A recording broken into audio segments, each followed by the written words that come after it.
పచ్చని కాపురంలో అనుమానం పెనుభూతమైంది. భార్య మీద అనుమానం పెంచుకున్న భర్త ఆమెను చంపే స్థితికి తీసుకొచ్చింది. సైదాపురం మండలంలోని గంగిదేవిపల్లిలో లావణ్య అనే వివాహితను ఆమె భర్త మహేంద్ర దారుణంగా హత్య చేశాడు. గొంతు కోసి చంపేసినట్లు పోలీసులు చెప్పారు. సమాచారం అందుకున్న సిఐ విజయకృష్ణ ఘటనా స్థలానికి చేరుకుని కేసు నమోదు చేసుకుని దర్యాప్తు చేపట్టారు.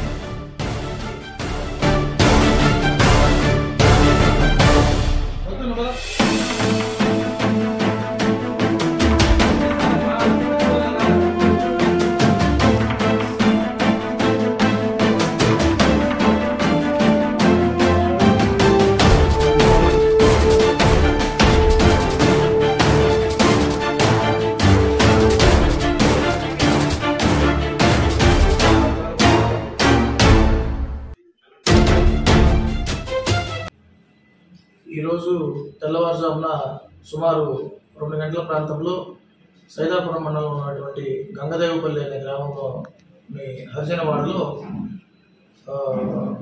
చింతపూడి మహేంద్ర అనే అతను తన భార్య అయినటువంటి చింతపూడి లావణ్యని పీక కోసి చంపేసినట్లుగా మాకు సమాచారం వచ్చింది. సమాచారం వచ్చిన వెంటనే మేము గంగదేవిపల్లి హరిజనవాడకు వెళ్ళడం జరిగింది.